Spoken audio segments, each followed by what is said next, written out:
Pro Savings Days are on at Lowe's. Get up to 35% off select major appliances. Plus, My Lowe's Pro Rewards members get an additional 5% off when you buy 5 or more select GE, Whirlpool, and Electrolux kitchen or laundry major appliances. Lowe's, we help, you save. Valid through 123. Discount valid to My Lowe's Pro Rewards members only. Exclusions and other restrictions apply. Selection varies by location while supplies last. See associate or Lowe's.com for details. Loyalty program subject to terms and conditions. Visit Lowe's.com/terms for details. Subject to change. Okay, CB, I got the big question here. Who's your favorite, Mac from Jag, Denise from Army Wives, or Cassie from The Good Witch? Oh, that's not a fair question. But honestly, people ask me this a lot lately, and I always say Mac. I always say just with a little bit more than the rest because she was so badass and she was so cool and rifle expert, pistol expert, martial artist, spoke 25 languages. I mean, come on. Hey, that's my choice. From the heart of Hollywood, it's the Patrick Labyorteaux Show with Patrick Labyorteaux. It's the Patrick Labyorteaux Show. Patrick Labyorteaux. He's the one you gotta know. Tonight's episode, Catherine Bell. Patrick Labyorteaux Show. He's the one you gotta know. Okay, this is awesome. You know her as Major Sarah Mac McKenzie from JAG, Denise Sherwood from Army Wives, and Cassandra Cassie Nightingale on The Good Witch. I know her as the chick who stood in front of me for 9 years and always had a new phone. Please welcome my pal, Catherine Bell. Look, I got the air now. I was like, I want to get the new phone. Okay, I did not know that, but I knew you would. You nailed it. I used to have, before iPhones, I would get stuff from Japan and spend hours on set programming it Sony phone. You were the first person to tell me about Boy Genius Report and all the places where you could find the new phones. So cool. I love it. Okay, so if you're just joining us, JAG was a TV show that Catherine and I got a chance to act in. We played lawyers in the military. She was a badass Marine. I was just a badass whatever. Act 1, beginnings. Okay, so let's start with, you grew up here in the Valley. You're a Valley girl. You went to Corvallis. Really, oh my God, I'm so a Valley girl. I just drove past the Sherman Oaks Galleria, and I was like, oh my God, I used to hang out there.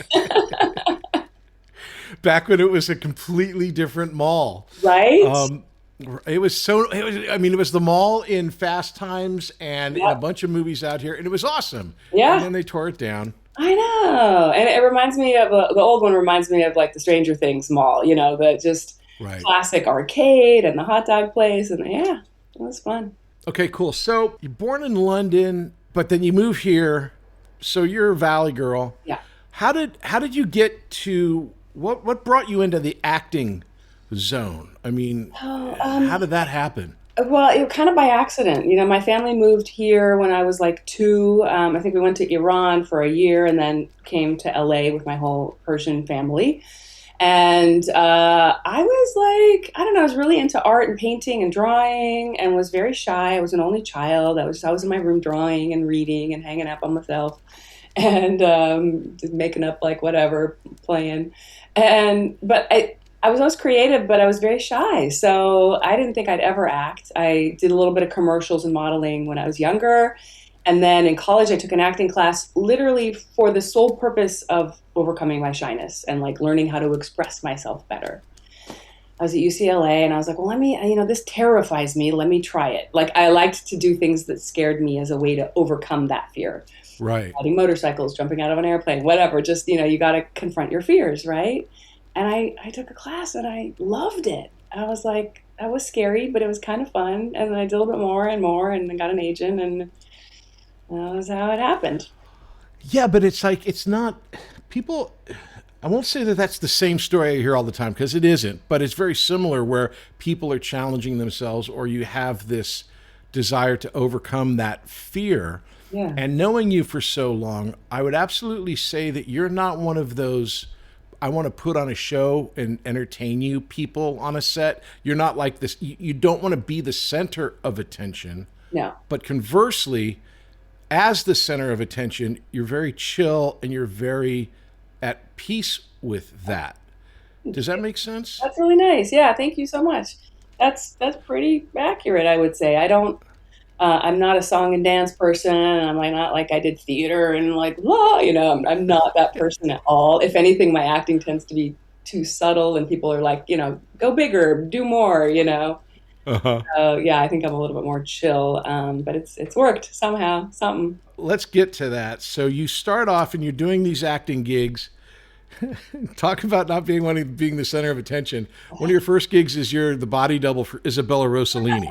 Oh my God. And it's like, how much more in the spotlight are you on like one of your first gigs? What was that? Isn't that where you met Adam? That's where I met Okay. my husband for 20 years. Yeah. He was the one guy on set who didn't hit on me.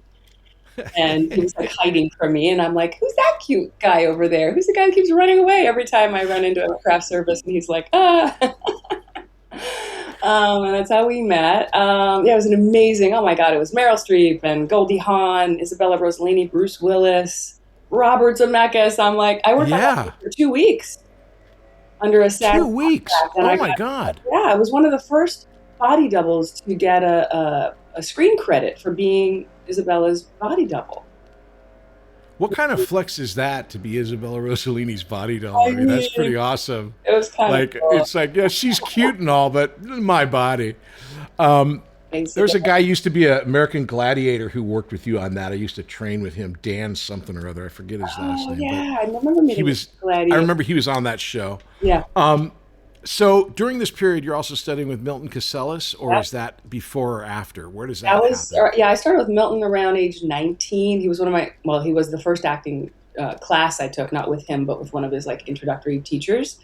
And I studied with him for like, I don't know, 10, 15 years. I mean, for a while. He's like a legend. So what were you finding in his class that that you sucked up? I mean, what was it that you learned there? Oh my God, he was amazing. So actually, right before I got JAG, I had been at it for like 9 years, and things were kind of going slow. And I remember a friend of mine did a scene that Milton directed in class, and it was so phenomenal. And her career took off after that. It was on fire. And I went after Milton. I started leaving notes on his car. I was like, leave a note here. I just kept harassing him until he agreed to direct me in a scene. And we did a scene from Something Wild with Melanie Griffith.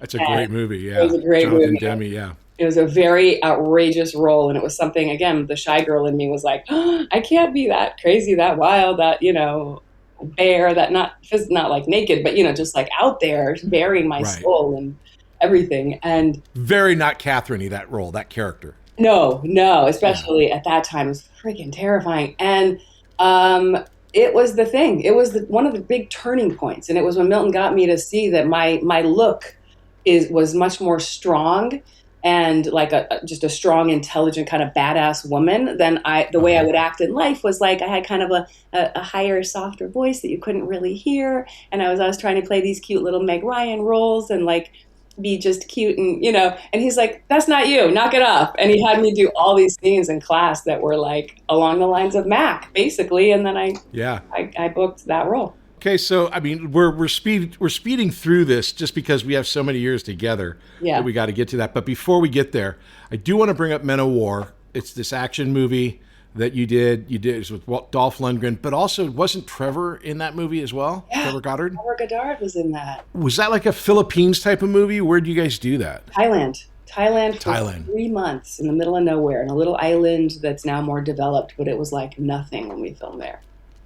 Yeah, it was wild. Now, that's the 80s, late 80s, early 90s. Early 90s, because Adam was there and we got engaged he proposed in Thailand. Well, that goes to my next question, which was like, how are you dealing with the fact that in the 80s, an action movie, it's just guys and testosterone and then Catherine. Yes, but that was another, like, at that time, being in Milton's class, he was always like, what's your hook? What's going to set you apart from someone else?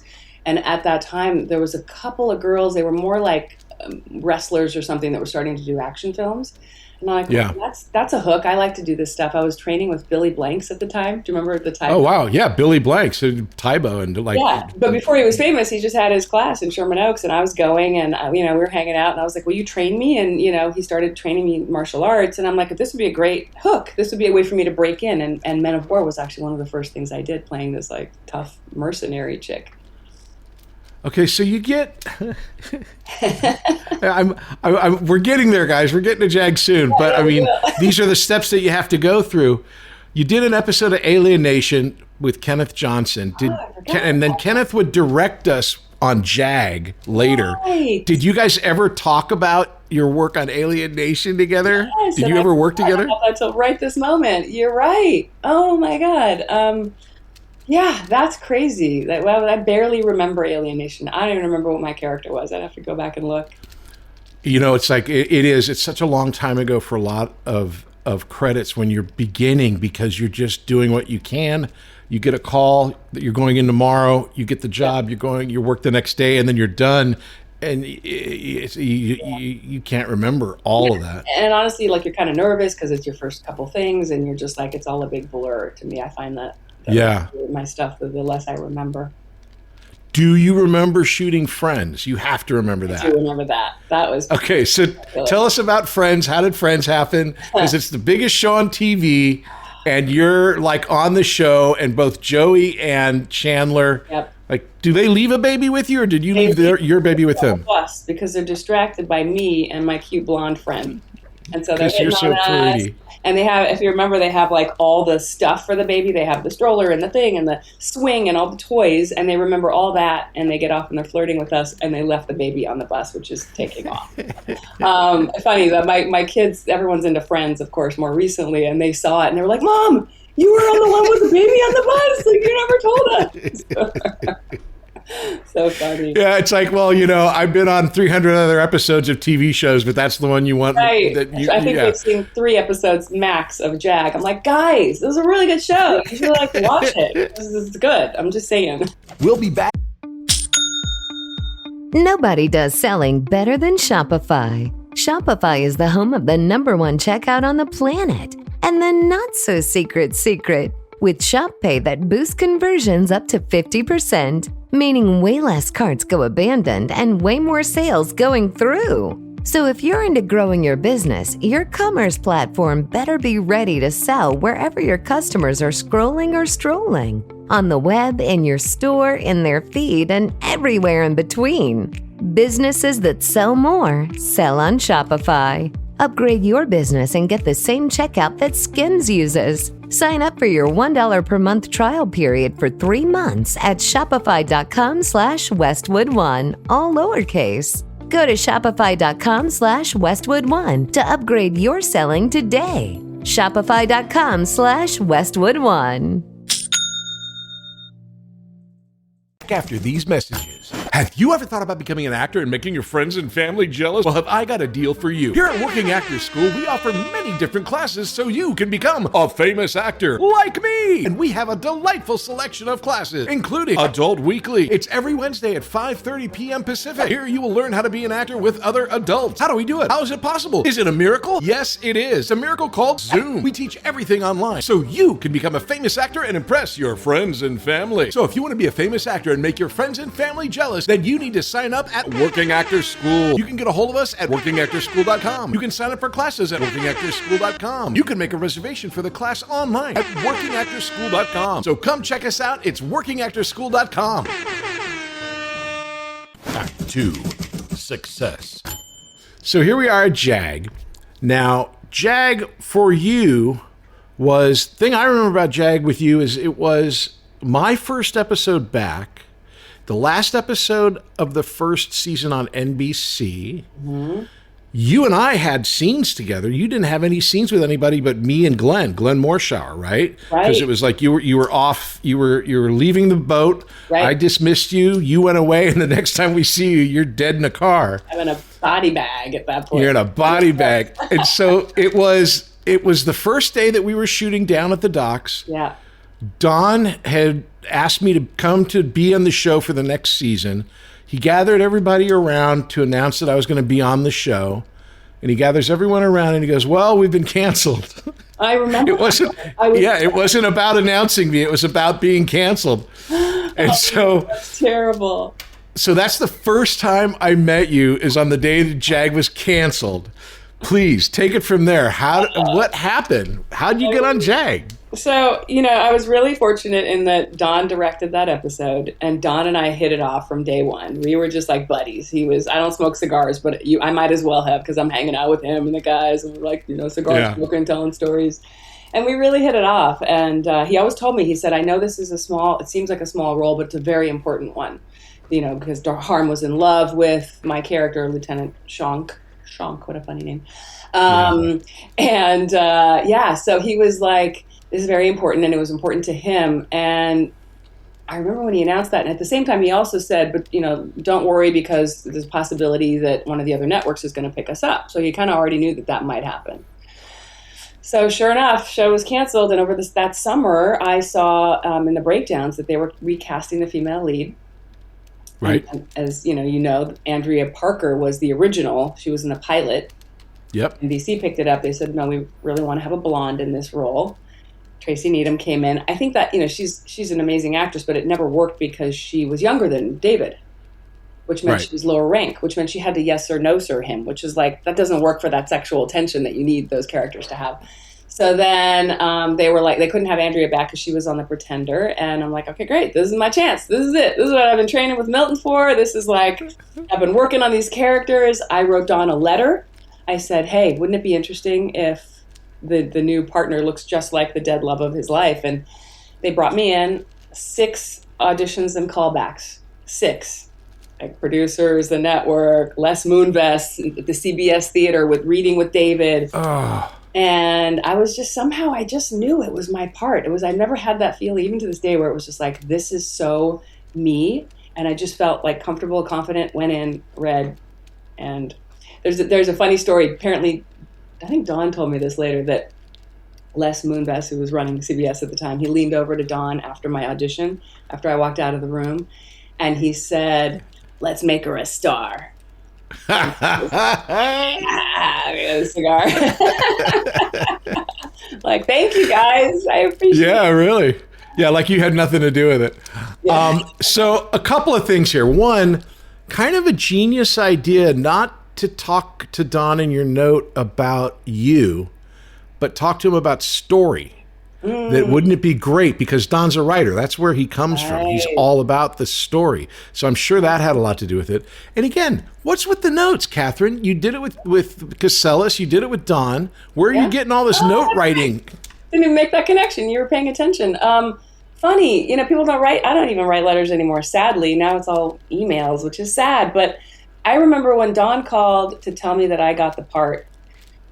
He said, thank you for writing that note. He said, I would have forgotten about you. And when you wrote me the note, I remembered, and he really liked working with me. And it put me back in his, in his mind, because, I think Milton taught me that. Milton was big on write letters, communicate with people. So I did that for a long time, and it got me a lot of meetings and a lot of jobs. Okay. I want you to walk the people who are listening or watching through this process, because of course, we just went over. You were working. You were trying to be an actor. You were doing all the right things. You were training. You were auditioning. You went through this huge process to get this show, to get this starring role on JAG. You're the co-lead of this big TV show that's coming to CBS. When you get that phone call, what is that like? What is it? Does it change your life? Oh my God. You and Adam were together, so does it change all of your lives? How does that happen? Well, okay, so here's a funny thing, is that the night before I had done the audition, and that night I was looking at a stack of bills with Adam in our little apartment in Marina Del Rey or wherever, West LA somewhere. And I had to borrow money from my mom for several months to pay the rent. There was a gap. I couldn't quite, make ends meet. And I was borrowing money from my mom. And it had been 8 years, and I was struggling. I had a couple of little gigs, and I was just literally crying to Adam, saying, I think I'm ready to quit. I think I'm done. This is not fun anymore, And the next morning, Dawn called me to tell me. And It was just, absolutely changed my life. Literally was like, are you kidding me that I'm the star of a show? It was too good to be true. It was like crazy times. Did you ever have a moment, like, as soon as the endorphins leave your body, did you have a moment of fear of like, oh shit, now I got to be the star of a TV show? Like, that's not an easy thing. No. I'd never starred on anything. I'd had, Men of War and a couple of little guest star gigs. So my contract was actually, they had in my contract that they could fire me after the first episode. I don't know if you ever knew that. No. Yes. It was like basically a trial run. So, because, there'd been 2 other women before me. So it was a bit of like, let's see how this goes. So at the end of the first episode, they had the option to get rid of me. So, you must have been a wreck. I never saw it, but were you like freaking out? Oh my God, so much. I was freaking out so bad. And I don't know. I just pushed through, man. Somehow we connected. It worked with David and you and the cat. I mean, the directors were lovely, and it was just like, it just felt right. That's the funny thing when you talk about a show, and again, obviously, spoiler alert, the show ran for 10 years. Those first couple of days, I think we shot whatever was aired second, I think was right. The Constitution one is the one we shot first, right? Or the Declaration one, We the People. Right. Which is the Constitution, not the Declaration of Independence. One of those. But I remember it being easy, not the shooting, not all that stuff, but like what you're talking about, where we all sort of got along. We got along with Don and I got along, you and Don got along, David and Don got along. And even David said that for that first period. Don changes as he, gets different emotions. He's very mercurial, he's very emotional. Yeah. But at the time, everything was kind of vibing. And I guess I'm kind of talking about it only because I think people assume that it's easy to put together a TV show. JAG had like 3 different starts. Yours was the 3rd iteration where they added me, they added you, they added John Jackson, and they added like a whole, set of other people to make it work. And then it solidified into what it was. Yeah. When you finished that first episode, did you and Adam have a party? What did you do? Yes, I think I had a party. I had a party the day I found out I got the role. I still didn't have any money. I still borrowed money from my mom, but I rented a limo and took all my friends to a restaurant in LA and stayed out all night drinking. I was like, this is awesome on borrowed money. But there was a lot of celebration going on because that was an incredible role, an incredible opportunity. And like you said, the 3rd version, what show, what network today does that? It doesn't happen anymore. You have like 2 episodes to be hugely successful or you're canceled. As you know, we're celebrating Jaguary, and I've been putting up a lot of stuff from JAG, and I got one comment from somebody that says that the CBS picking up JAG is quite possibly the best business decision ever made, based on the fact that NCIS and all the NCISs spun off from JAG, and we ran for 10 years. That one choice by Moonves, by Les, created this whole NCIS JAG universe that is still going.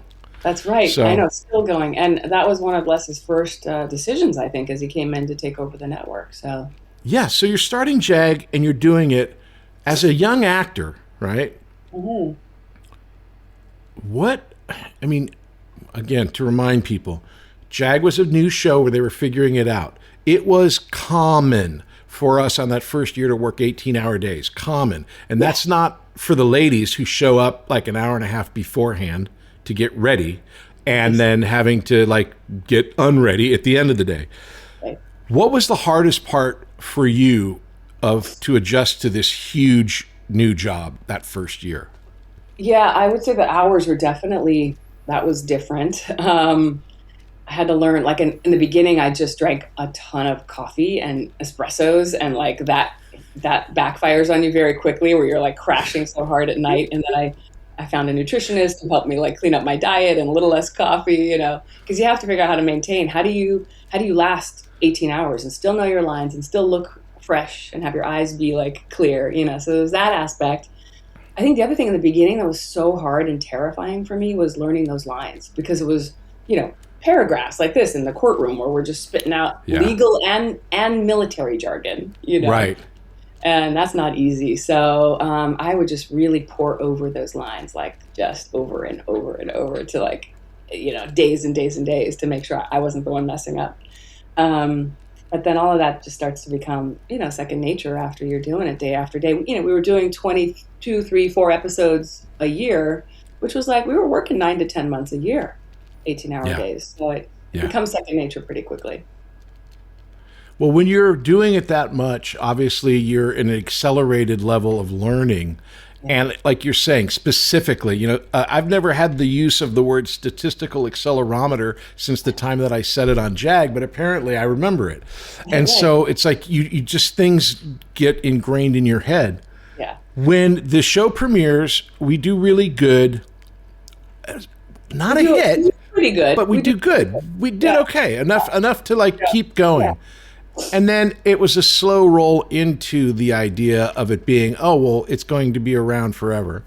Yeah. How did you feel, though? Because I was on Little House on the Prairie when I was a kid, and JAG was very similar in that people in California and New York, the people in the business, don't ever watch it. They don't care. Right. They don't care about JAG. But you're the star of a TV show. So what was that like when you're starring in a TV show, but like all your girlfriends... like, well, how come you can't go out? It's like, well, I'm working. On what? Oh, on JAG. What's that? Right. That's hilarious. Yeah, it took a while for people in LA to know what the hell that was. Yeah, you're right. It was definitely a middle America show. And I would go, I didn't really get recognized the first year at all. And then I remember sometime in the second season, the very first time, I was in Lake Arrowhead, which is like an hour and a half from LA, up in the mountains. And I sat down at a restaurant with Adam, and someone kept looking at me. And then she came over and she goes, "Are you Catherine Bell?" And I was like, "You know my name?" I was just so shocked. It was the first time I went, "Oh my God, I'm famous. That's kind of cool." But yeah, it took a minute. It's funny because now I come to LA just, a couple times a year now, but I get spotted a lot here. But people are very subtle about it. They're just really cool about it, but they're all in the business, so they kind of know or whatever. But yeah, it was definitely, it wasn't the cool show, but man, it was popular and it ran forever. Oh yeah. Well, and also it helps a lot if it's a good show. I mean, when you would read the scripts, you'd read a script and you go, "Oh, this is good, and I've got a lot that I can do as an actor," which means a lot. Now, JAG, even though I was on all the episodes and I'll watch it every now and again, it's not the show that I would gravitate to as a person watching it. I would need to have some sort of like science fiction aspect of it. But I can relate to the stories and, into the characters and the personal relationships. Yeah. I talked to David about this and also Carrie. I think that Harm and Mac, the hardest part that I would imagine for you guys was it's the classic Cheers, will they or won't they? Are they getting together? Are they not getting together? They paired Mac off with like a lot of different guys who would then immediately die. I'm thinking Larry Poindexter and all these poor guys, where it's like Mac had like this, she was cursed. If she dated you, your mark was put on your head. But like Carrie and I got to get married. We had, I lost my leg. We had kids. We had all this stuff that you can play as an actor. But Harm and Mac, how many times are you playing that scene of, "Oh, we're almost going to kiss"? How hard was that? I mean, I don't know. It was kind of just what it was, I think we both just got good at doing that. It was like always kind of looking at him wistfully and thinking it might happen, but then all the walls up, it was just kind of what we did. And I guess it made people for 9 years waiting for that moment to happen. Still to this day, people are like, "What? Who won the coin toss? How did it end?" Right? Yeah, nobody wins the coin toss because we never came back. That's my answer. Why do they do that? So you've wrapped to cancel the show. Like, give us a chance to wrap it up properly. The show is 10 years. It was 9 years. I think we were all together. Yeah. Did you have a favorite storyline that you were in that you liked? The ones that stick out for me now are probably the two most intense dramatic ones for Mac. It was God, I always forget the name of it. It was the one where the terrorist that ties me up in the basement and I end up having to kill him. He's like pouring alcohol down my throat. Two towns or something? Two cities? No. I just asked a fan of mine what the name was. I can't remember that one. But then there was was this the one where like it was somewhere in like, I remember where we shot it. It was like 20 degrees. It was really cold. It was like in some farmhouse. Yeah. I know. Tubin, I think was the guy's name. The guy that played Jigsaw was the bad guy. Oh, I don't know. Wasn't it Sadiq or something? Remember that guy? I'm thinking of some other. We did 200 and some episodes, so I'm all over the place. So it was that one where the guy ties me up and pours the alcohol because I don't drink, and that's all terrible. And then I end up getting free and shooting him in the head. Basically, it was really intense, but some fighting and martial arts and very dramatic. And then there was the one 2% Solution. Do you remember that? Where I something happened where I was in the hospital and I go to the psychiatrist and they make me go and I'm all resentful about it. But then all of the emotions come up about harm and about not being able to have kids and, all that stuff. So those are fun. Okay. And conversely, what were the episodes or storyline that you didn't really like jibe with? While you're thinking, I'll tell you, they had a storyline where Bud had to go to anger management because all of a sudden Bud is like, he attacks a guy in a shoe store. Oh no! And it was the first time I ever called, the writers. I called them and I said, Bud, anger management? Have you watched the show? It's like that's not Bud. So out of left field. I can't say nothing pops to mind for me. Like I don't know. There were some where I had more to do or less to do. Some that were maybe more, for David's episode or whatever. But they were all great. Sure. I don't really have ones that stick out as, What was the hardest part about being a Marine on the show for you, for Catherine? I would say just like I met so many incredible Marines, and there's just so much honor and integrity, and they just care so much about what they do. And I just wanted to get that right. I wanted to do them proud. And so that meant a lot to me, was like, don't fuck this up, Right. Basically. I remember we were shooting at Pendleton and I was in costume and I'm walking to the set. And as I'm walking, a number of people saluted me. And for the first time I realized, oh no, I'm impersonating an officer. Is this a felony? Oh my God, that's funny. That happened to me when we were on the aircraft carrier. Okay. It was really cool, filming out at sea for 3 days. You were with us in this episode? Yeah. Yep. I thought I bunked with David. David and I shared a bunk.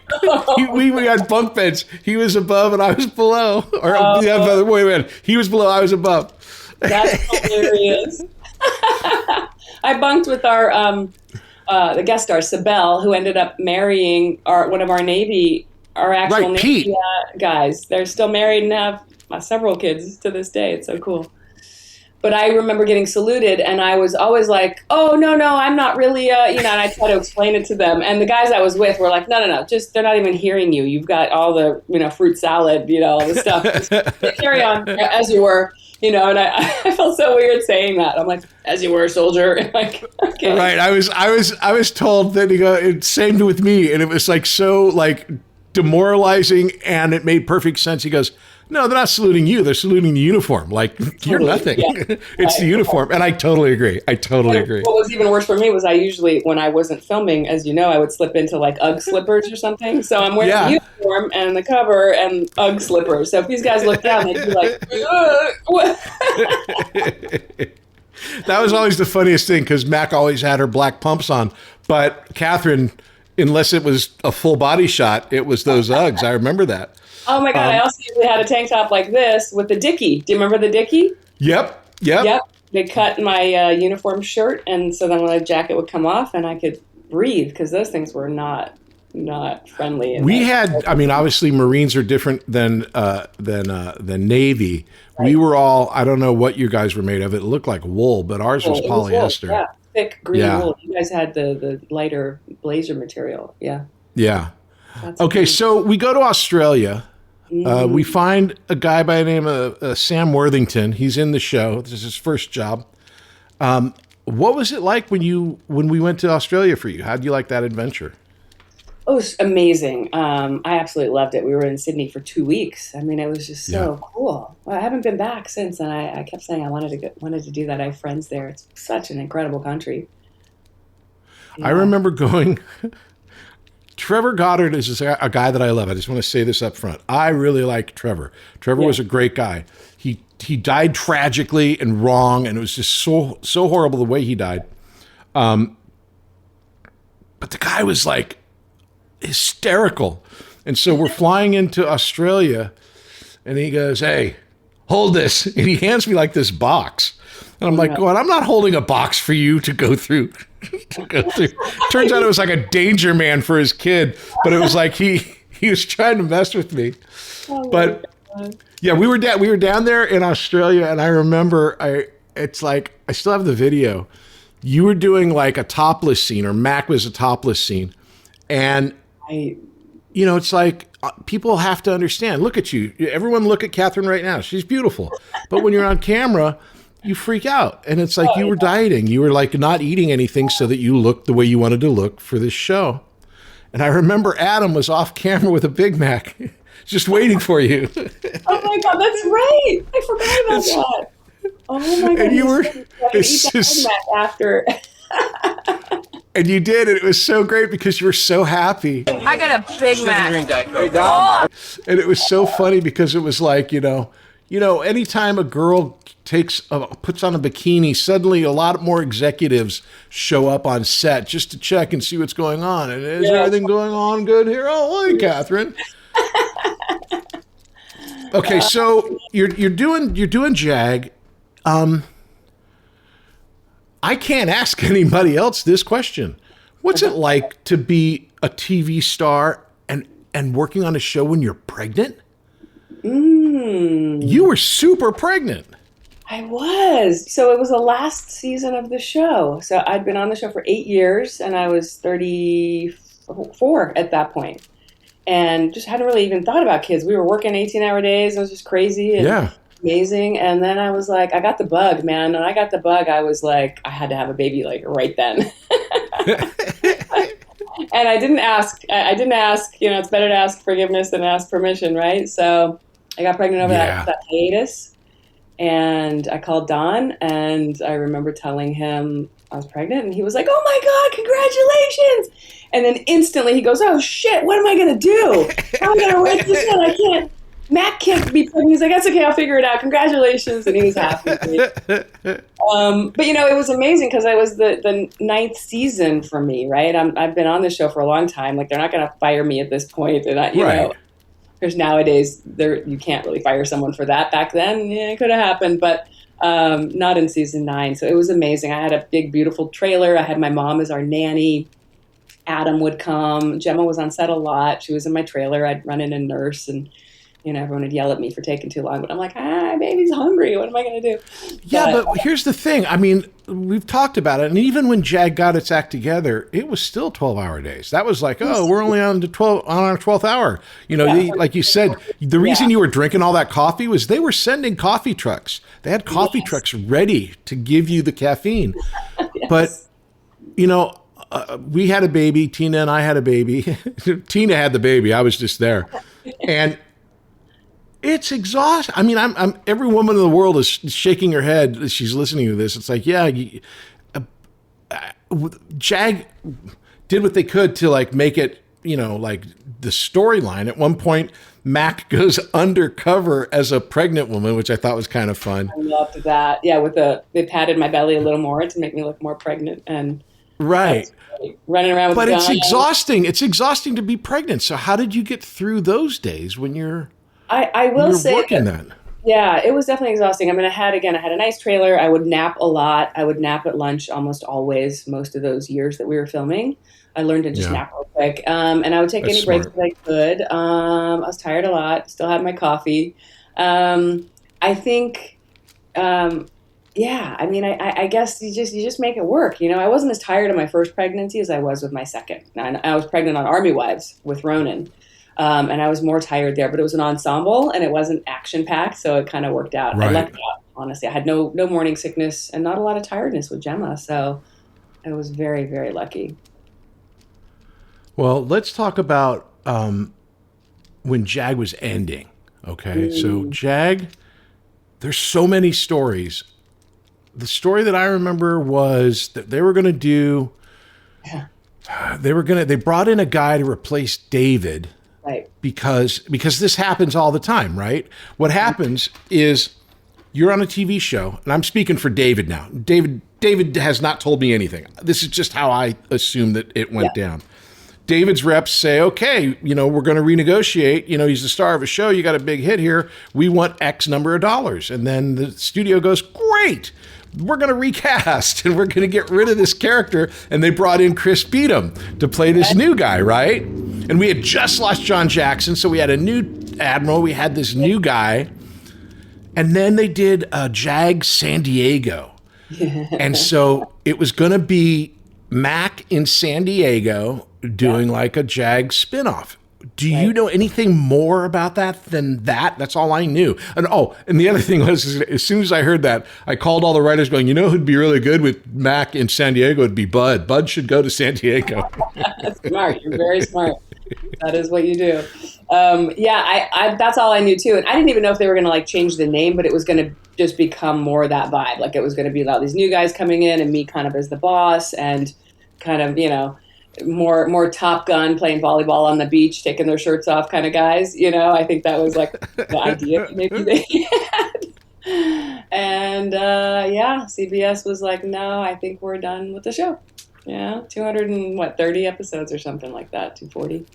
Yep, 200, and it was a really weird ending. We were laughing about that earlier. Yeah. Because they do this thing where they flip a coin, Mac and Harm are finally together, or are they?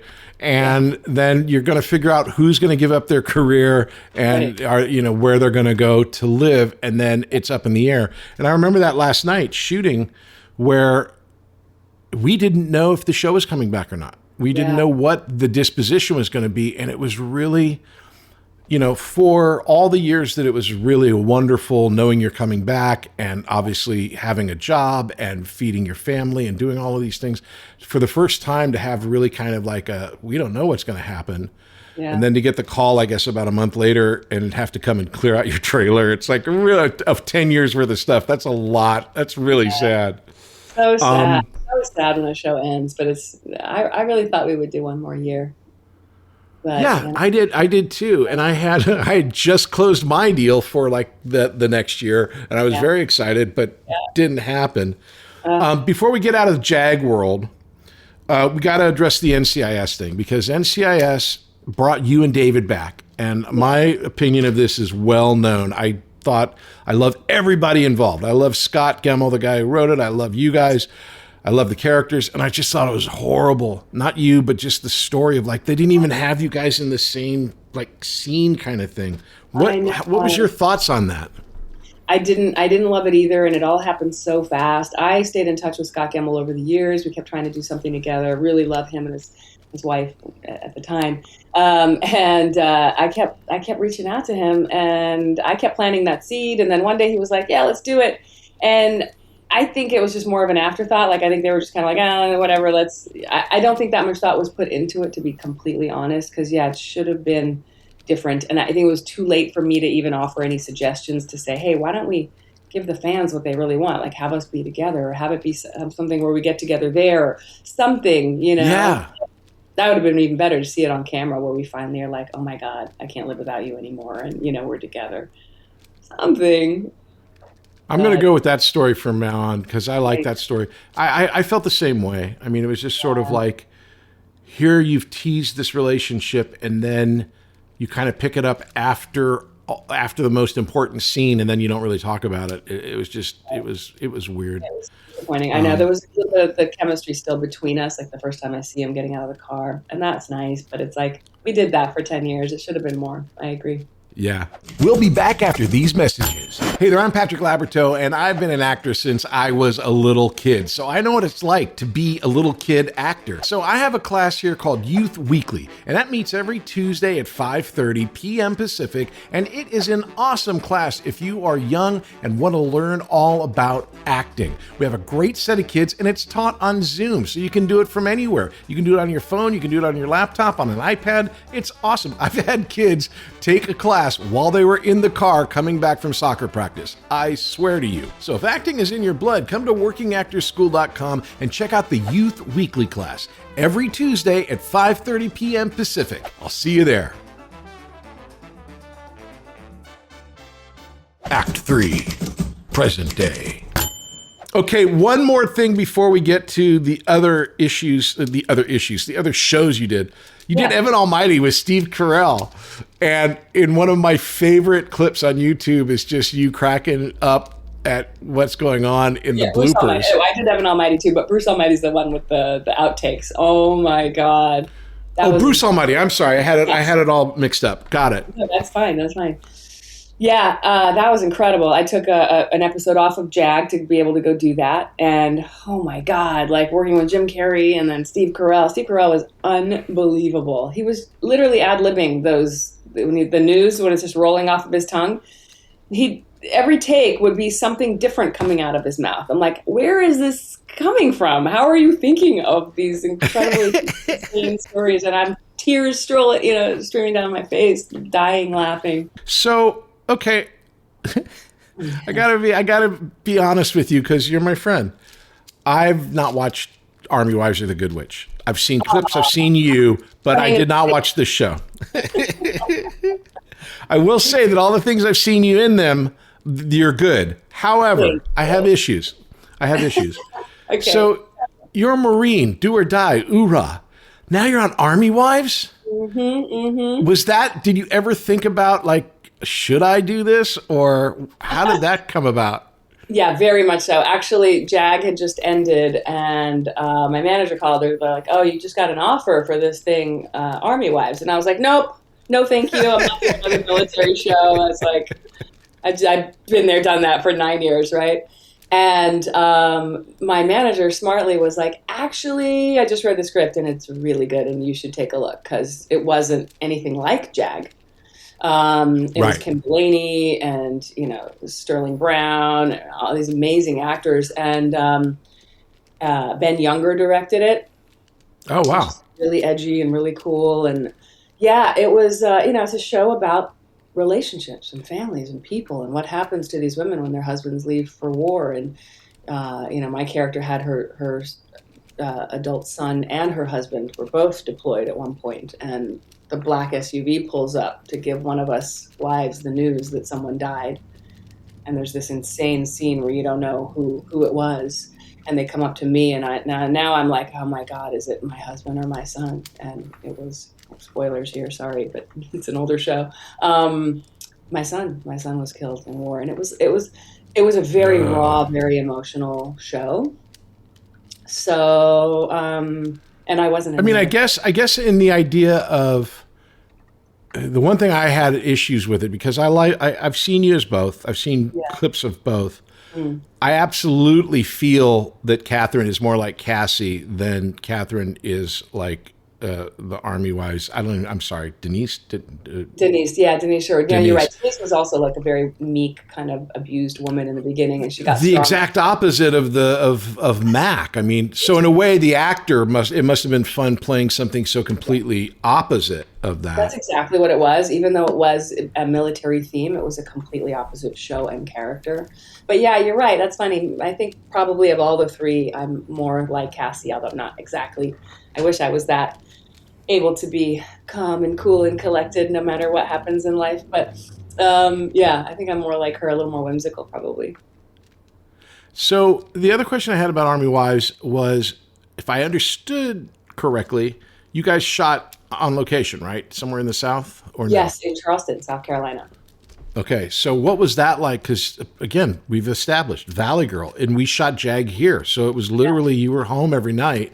Yeah. Now you're moving, you've got a family. do you go off and shoot and come home, or does the whole family move, or how do you do it?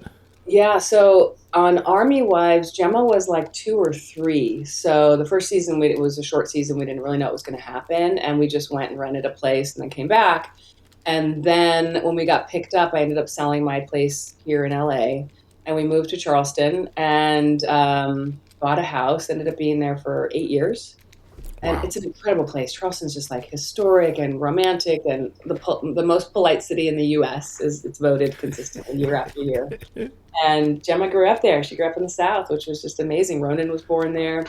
I think when the kids are younger, it's much easier to pick up and move, go take them somewhere to film, have a nanny, whatever. But as they got older, when I got Good Witch, so we moved back to L.A. after Charleston, when Army Wives ended. And then when I got Good Witch, it was in Toronto. So Good Witch again, across the country, and now not the South weather, it's Canada. It's cold. We're usually filming over the winter. It started off as movies, which we just did one a year, and those are like 3 weeks. So I would just go sometimes take the kid over the summer or whatever. But when we got picked up as a series after doing 7 years of movies as the Good Witch movies, kids were older. I couldn't just uproot, I couldn't like sell my house again and go. So at that point I just started commuting. I mean, I was literally at one point towards the end, they were kind enough to like just work out my schedule. So I'd go film for like 4 or 5 days, home for 3 or 4, film for a week, home for 2, just like back and forth. Oh man. 5.5-hour flights. Yeah. Yeah, I call it the Good Witch Industrial Complex because it's like movies and TV shows, and like it's just a huge hit. It's crazy. We're actually they're writing another one right now. We're trying to make one finally after almost 5 years. We're working on a Halloween special for this coming year, so hopefully that works out. Because you've not done a Halloween special for the Good Witch? No, we were only Halloween the first 6 years. Oh, okay. We haven't. Then we became the series, and it wasn't really Halloween, and maybe a little bit, but yeah. So another Halloween movie, which would be super fun. Okay, one more question before the questions. You know that there's a beetle named after you, right? Like an animal? No. The Agra catbelle is a species of carbide beetle named after the actress Catherine Bell. What? The holotype was collected in Costa Rica and first described to science in 2002. And it's because the guy who found it loves you on Jag, and he figured it's in the jungle with jaguars, so he's going to name it the Agra catbelle, or catbella. Oh my God. So you're a species of beetle. Never knew that. That's incredible. We'll be back after these messages. Hey, I'm Patrick Labyorteaux, and I play an actor on TV, and I've been doing this for a long time. And I know what it's like if you are in a class with people, and sometimes you just want to have that one-on-one connection with the person that you're working with to go over, I don't know, a particular scene, or maybe you have an audition, or maybe you just want the privacy to try stuff that you don't really know is going to work and not have anyone look at you. Well, I have the perfect solution for you. It's called One-on-One with Patrick Labyorteaux. You can book your time at workingactorschool.com, and it's just me and you for an hour going over whatever it is you want to work on, breaking down the script, talking about character, figuring out your intention, the spine of the scene, everything that goes in to making a dynamite performance. So if you're interested in acting and want that one-on-one personal attention, check out One-on-One with Patrick Labyorteaux. You can find all the information you need at workingactorschool.com. Act 4, questions. Okay, so here we are with the questions. This is called Tina Has Gotta Know, because Tina came up with these questions. Okay. First one is, what is the most Hollywood moment in your life? Oh, most Hollywood moment. I don't know why I flashed on this. I was at a premiere being hounded by these paparazzi that were like following me, and then we got in our car to leave, and they followed us, and we were like going down Sunset trying to evade them, like driving a little too fast and screeching around corners and trying to get away from these crazy paparazzi guys. That's pretty Hollywood. Yeah. Number 2, that's Showbiz Part 2. What's the most embarrassing Hollywood moment in your life? I think I remember getting nervous around some big star. It was like Alfred Molina or something, and he played an Iranian in a film, and he was so good in it. But for some reason, I like commented on how his accent was not as good as it could have been, or something. Like I was like, it was pretty good, but you said blah blah blah. I don't know. And then as soon as I said it, I was like, what am I even saying? You like, shut your mouth. It's so good. But I was just nervous, and you just start talking. Right. Like, You're trying to come up with something to talk to Alfred Molina about, and you speak Farsi, right? Yeah. Yeah, it's probably pretty embarrassing. Okay, number 3, show me the money. I'm not looking for numbers, but just the idea of what would be your biggest missed financial opportunity? I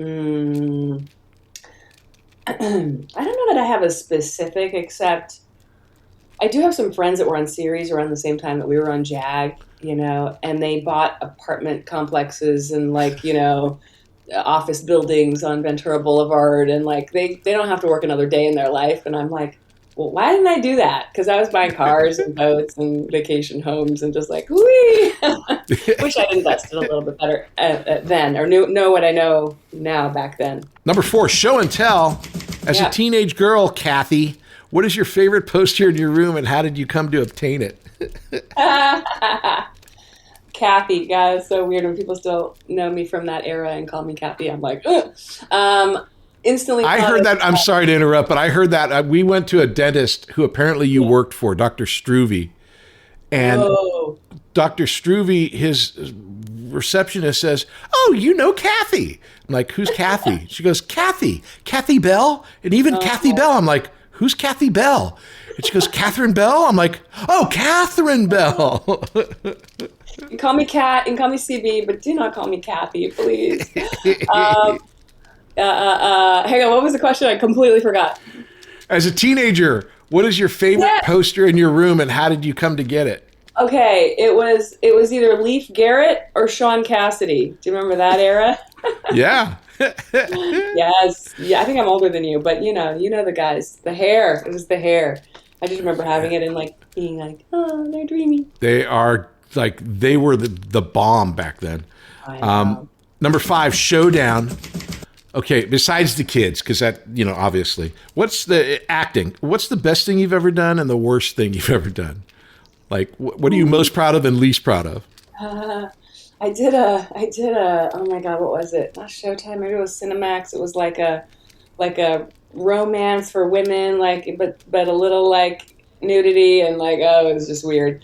One of the first things I was like 18 years old. My manager was like, this would be great for you to do. This is really going to kickstart your career. I'm like, okay. It's floating around the internet somewhere. And best thing, probably Bruce Almighty. That's a really good one. Okay, no show. What part did you want but didn't get?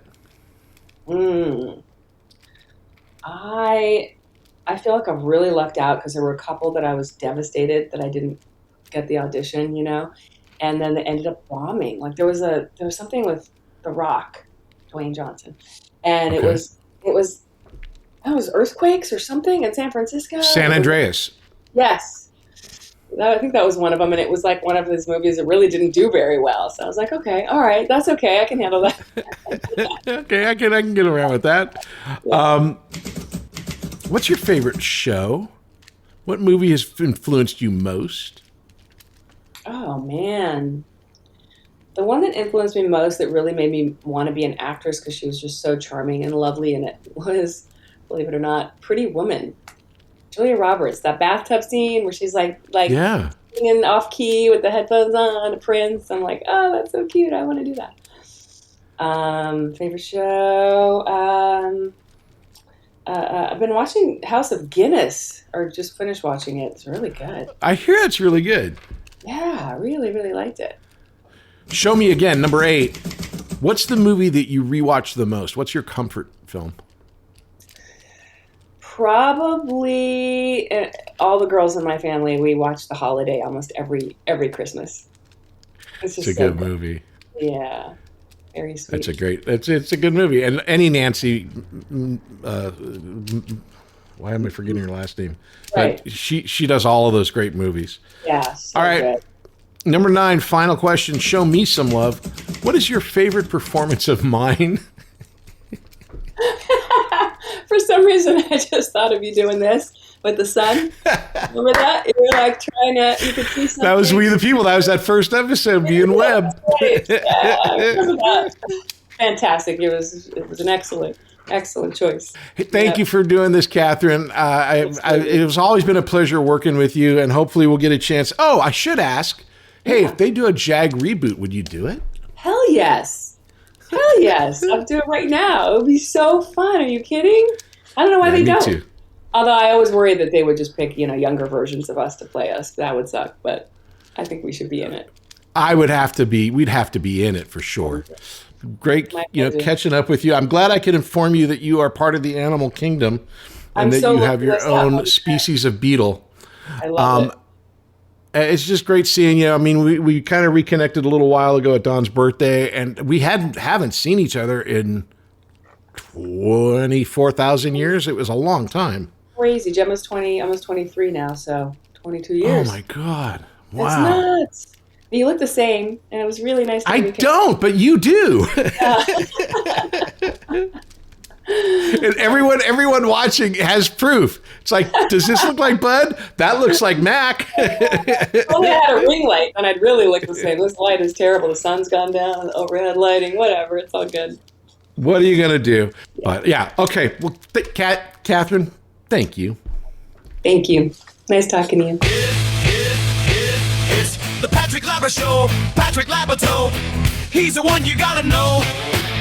Hey, everybody. I'm so glad that you're enjoying the podcast and checking it out.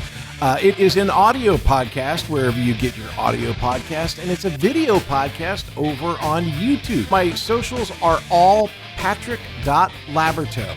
And that is on Instagram, on YouTube, on TikTok. I'm everywhere. If you want information on the school, you can go to workingactorsschool.com. We have classes going all the time. It's a lot of fun. I suggest you check it out. Hey, we'll see you next time. It's the Patrick Labyorteaux, Patrick Labyorteaux. He's the one you gotta know. If you like the show, please take a moment to rate, review, and subscribe. It really does help the show to grow. Thank you for listening.